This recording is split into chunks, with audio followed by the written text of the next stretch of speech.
Hello students, elite institute के YouTube channel में एक बार आपका बहुत बहुत स्वागत है, हार्दिक अभिनंदन है। ठीक है, देखिए हम बात करते हैं यहाँ पे कि पुष्पी पादपों में लैंगिक जनन की बात कर रहे थे। हम पुष्पी पादपों में लैंगिक प्रजनन से रिलेटेड हमने बात की थी और पुष्पी पादपों में लैंगिक जनन की प्रक्रिया में हमने फर्टिलाइजेशन के बाद में भ्रूणकोश जो एम्ब्रियो है उसका डेवलपमेंट, ये सारी चीजें हमने पढ़ ली थी। अब हम बात करते हैं यहाँ पे नेक्स्ट जो हमारे पास पॉइंट है वो है बीज और फल से रिलेटेड। देखिए बीज और फल से रिलेटेड बात आ रही है, उससे रिलेटेड हम बात करते हैं। तो आपको थोड़ी सी बात बताते हैं। देखिए निषेचन की जब प्रक्रिया संपन्न हुई, क्योंकि आवर्त बीजी पादप में निषेचन की प्रक्रिया कहां पे संपन्न होती है? इंटरनल यानी आंतरिक निषेचन की प्रक्रिया संपन्न हुई है। तो आंतरिक निषेचन की प्रक्रिया संपन्न हो रही है, पहली बात। तो दूसरी बात, निषेचन की प्रक्रिया कहां पे संपन्न हो रही है? बीजांड के अंदर। ठीक है, तो निषेचन के पश्चात जो देखिए जैसे बात करें हम, एक तो है बाह्य दलपुंज, दलपुंज, पुमंग और जायांग। ठीक है, तो उनकी एक इकाई, जैसे अपन बाह्य दलपुंज है, दलपुंज है, पुमंग मतलब पुंकेसर, ये सारे सूख कर क्या होते हैं? अलग हो जाते हैं। और स्त्रीकेसर के भी कुछ भाग है, उसमें कुछ परिवर्तन होता है आफ्टर फर्टिलाइजेशन यानी निषेचन के पश्चात। वो क्या चेंजेस होगा उसके बारे में बात करेंगे। देखिए निषेचन की प्रक्रिया जब संपन्न हो गई तो आवर्त बीजी पादप में जो स्त्रीकेसर है, और स्त्रीकेसर का कौन सा भाग? अंडाशय। अंडाशय के अंदर क्या स्थित है भाई? बीजांड। तो अंडाशय जो है वो तो क्या बनाएगा? फल का निर्माण करेगा, और जो बीजांड है वो बीज का निर्माण करता है। एक बात और बता देता हूं कि आवर्त बीजी पादप में जो बीज होते हैं, आवर्त बीजी पादप में जो बीज होते हैं वो यानी जो लैंगिक जनन है उसका अंतिम परिणाम है। ये आपने देखा। निषेचन के पश्चात निषेचन के पश्चात हमने क्या बताया कि जो बीजांड है वो किसका निर्माण करेगा भाई? बीज का। अब समझिए कुछ एक बातें, देखो क्या क्या बातें बता रखी है।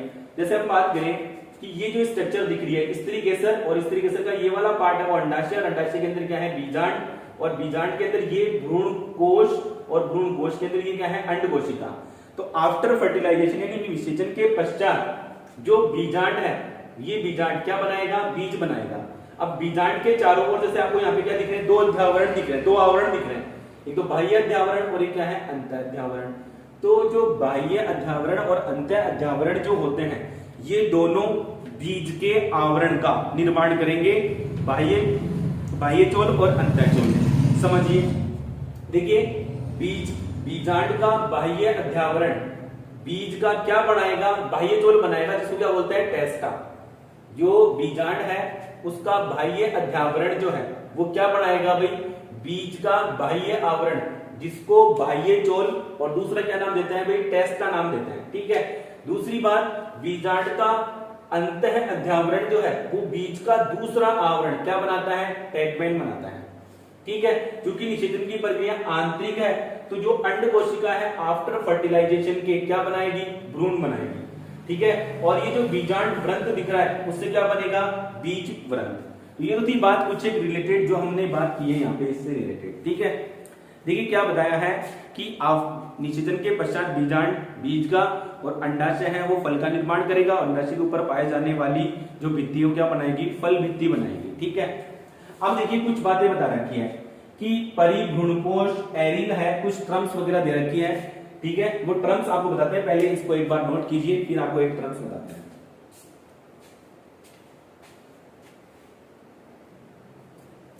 देखिए हम बात कर रहे थे यहाँ पे परिभ्रूणकोश। देखिए क्या होता है कि अधिकतर आवर्त बीजी जो पादप होते हैं इनमें जो बीजांड काय है वो भ्रूण के परिवर्तन के समय क्या होता है? उपयोग में आ जाता है। लेकिन कुछ पादप ऐसे होते हैं जिसमें जो बीजांड काय है वो भ्रूणकोश के चारों ओर एक आवरण के रूप में पाया जाता है, जिसको क्या नाम दिया गया है? परिभ्रूणकोश। देखिए नाम से ही पता चल रहा है, परि का मतलब है चारों ओर, और भ्रूणकोश मतलब भ्रूणकोश के चारों ओर। देखिए बीज के अंदर भ्रूणकोश और भ्रूण होगा, समझ में आ रही बात? यानी भ्रूण के पास में भ्रूणकोश, क्योंकि भ्रूणकोश से बीज या भ्रूण है वो क्या करता है? पोषण प्राप्त करता है। ठीक है, बीजांड काय की बात आ रही है तो देखो अधिकतर आवर्त बीजी पादप, अधिकतर पौधे जो होते हैं ना उसमें बीजांड काय है वो भ्रूण के परिवर्तन के समय ये उपयोग में आता है।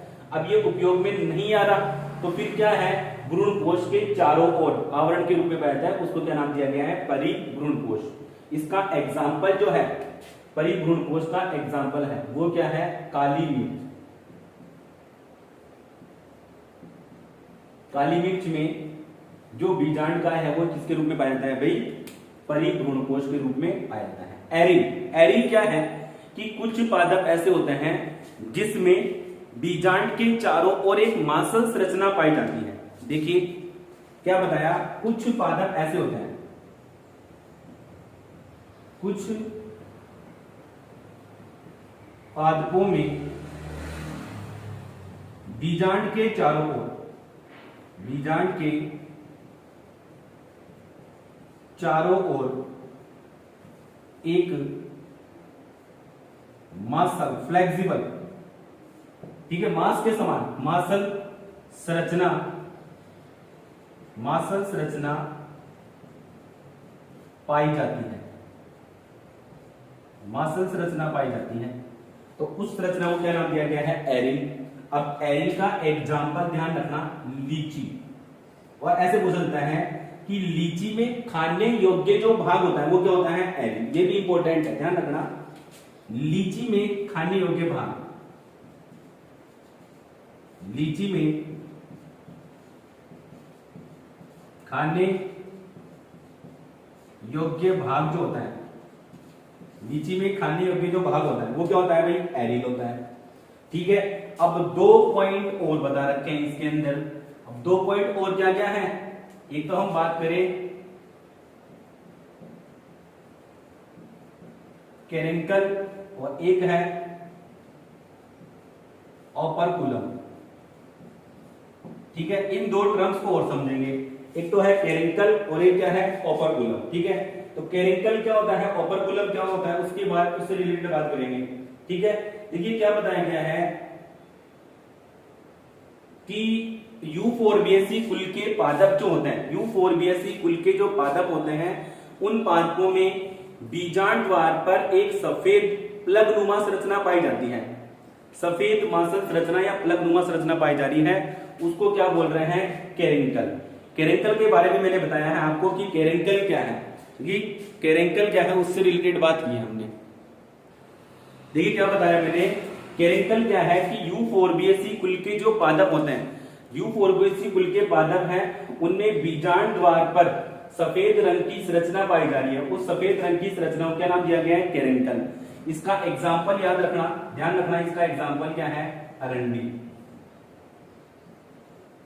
अरंडी। ठीक है, ओपर्कुलम क्या है कि एक बीजपत्री पादप जो होते हैं, इस एक बीजपत्री पादप में बीजांड द्वार पर एक प्लगनुमा संरचना पाई जा रही है। बीजांड द्वार पर एक, देखिए बीजांड द्वार पर क्या पाई जा रही है, प्लगनुमा संरचना। और ये प्लगनुमा संरचना जो पाई जा रही है उसको क्या बोल रहे हैं, ओपर्कुलम। तो ये तो थी बात हमारे पास क्या, एक तरीके से बीज से रिलेटेड कुछ बातें। ठीक है, अब देखिए यहाँ पे 2 टर्म्स और बता रखी है, 2 बातें और बता रखी है। एक तो बता रखा है भ्रूणपोषी और एक बता रखा है अभ्रूणपोषी बीज। ठीक है, तो मैं यहाँ पे बताता हूं, देखिए क्या है उससे रिलेटेड। एक तो बता रखा है क्या, भ्रूणपोषी, और एक क्या बता रखा है, अभ्रूणपोषी बीज। देखिए नाम से ही पता चल रहा है, जिसको बोलते हैं एल्ब्यूमिनस और गैर एल्ब्यूमिनस बीज। ठीक है, देखिए सबसे पहले हम बात करते हैं कि बीज जो होते हैं वो 2 प्रकार के होते हैं। एक तो एल्ब्यूमिनस, देखो सबसे पहले दे रखा है यहाँ पे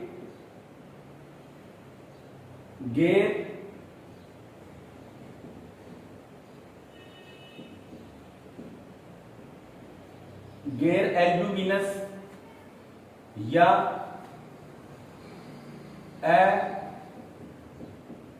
अभ्रूणपोषी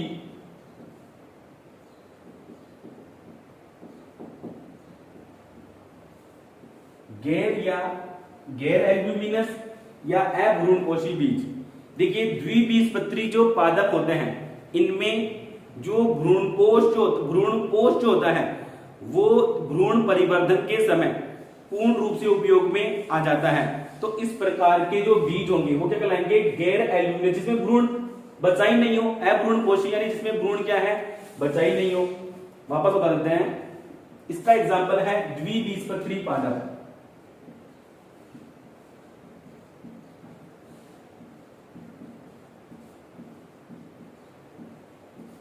द्विबीजपत्री पादप जैसे मटर, मूंगफली।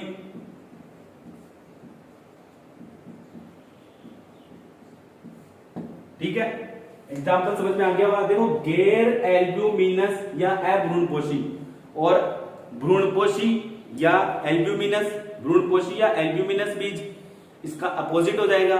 समझ में आनी चाहिए। एक लाइन वापस से बता देता हूं। डेफिनेशन क्या है कि भ्रूण परिवर्तन के समय जब भ्रूणपोष पूर्ण रूप से उपयोग में आता है और अवशेष में नहीं बचे, तो ऐसे बीजों को क्या कहेंगे अपन? गैर एल्ब्यूमिनस या अभ्रूणपोषी बीज। और दूसरा क्या होगा? दूसरा जो हमारे पास है वो क्या है? एल्ब्यूमिनस या ऑब्लिक में इसको कहते हैं भ्रूणपोषी, भ्रूणपोषी बीज, भ्रूणपोषी बीज, एल्ब्यूमिनस या भ्रूणपोषी बीज। देखो किसे कहेंगे, उसकी डेफिनेशन हम बात करते हैं। यहाँ पे क्या होगा भाई? सीधी सी बात है कि जब भ्रूण के परिवर्धन के समय जब पूर्ण रूप से, यानी जब इसका पूर्ण रूप से किसका, भ्रूणपोष का उपयोग नहीं किया जाए, और क्या है भाई, कुछ अवशेष के रूप में बच जाए भ्रूणपोष, भ्रूणपोषी बीज जिसमें भ्रूणपोष बचे, तो उसको बढ़ के रहेंगे एल्ब्यूमिनस या भ्रूणपोषी बीज। इसका एग्जाम्पल है एक बीजपत्री पादप। ध्यान रखना, एग्जाम्पल क्या है भाई? एक बीजपत्री पादप। ठीक है, एक बीजपत्री पादप इसका एग्जाम्पल ध्यान रखना। ठीक है, तो ये तो थी बात हमारे पास इससे रिलेटेड। ठीक है, तो बहुत सारी बातें हमने सीखी है बीज से रिलेटेड। नेक्स्ट हम बात करते हैं यहाँ पे कि फल से रिलेटेड बात करते हैं। एक बार इसको नोट कीजिए, फिर बताते हैं।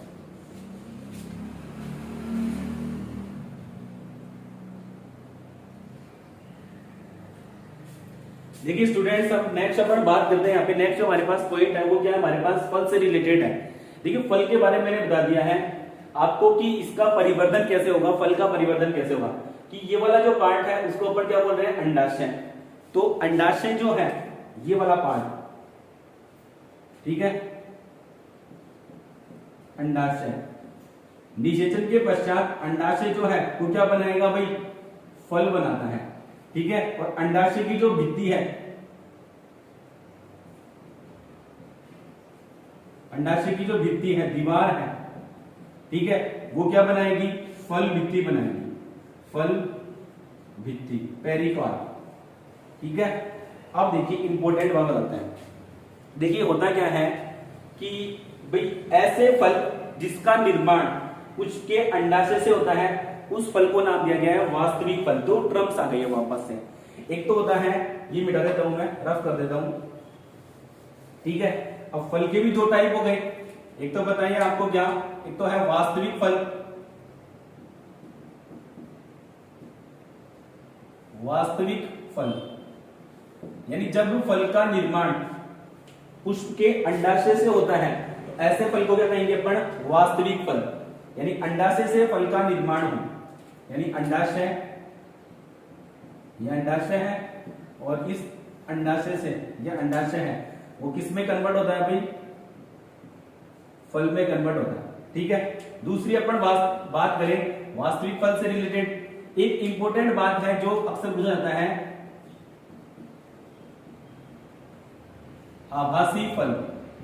ये इंपॉर्टेंट है, ध्यान रखना। डेफिनेशन पूछते हैं, आभासी फल किसे कहते हैं? जब फल का निर्माण यानी अंडाशय के अलावा पुष्प के अन्य भाग से होता है। जैसे अपन बात करें पुष्पासन या बाह्यदल, दलपुंज, उनसे होता है, तो ऐसे फलों को क्या कहते हैं? आभासी फल।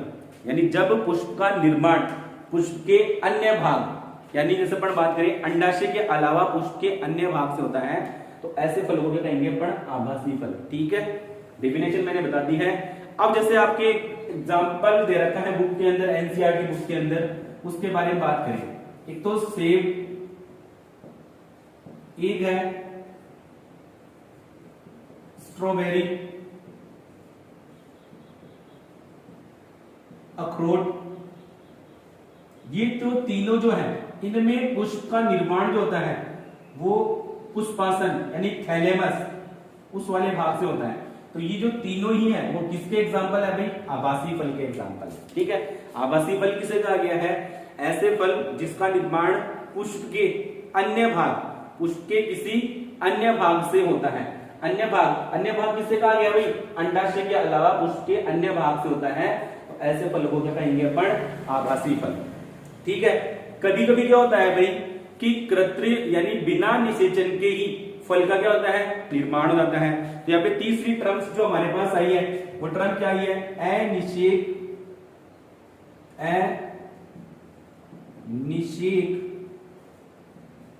जनित फल। देखिए अनिषेक जनित फल किसे कहेंगे? कि जब बिना निषेचन के ही यानी जो अंडक है और ये वाला पार्ट है, ठीक है, जब बिना निषेचन के ही फल का निर्माण हो जाता है तो उसे अपन क्या कहते हैं? अनिषेक जनित फल। इसका एग्जाम्पल है केला। जब बिना निषेचन के ही फल का निर्माण हो जाए तो उसको क्या कहेंगे अपन? अनिषेक जनित फल, केला। देखो कई बार क्या होता है कि हार्मोन्स है जैसे ऑक्सिन है, जिब्रेलिन वगैरह है, इनके छिड़काव से यानी इनका छिड़काव यदि वर्तिकाग्र और अंडाशय पर कर दिया जाता है तो ये वाला जो भाग है वो किस में कन्वर्ट हो जाता है भाई? फल में परिवर्तित होता है। किसके कारण हुआ? हार्मोन के प्रभाव से। तो इस प्रक्रिया को नाम दिया गया है प्रेरित अनिषेक फलन और ऐसे फल कहलाएंगे प्रेरित अनिषेक फल। क्या बताया आप वो समझो। मैंने बताया यहाँ पे प्रेरण यानी किसी के प्रभाव से प्रेरित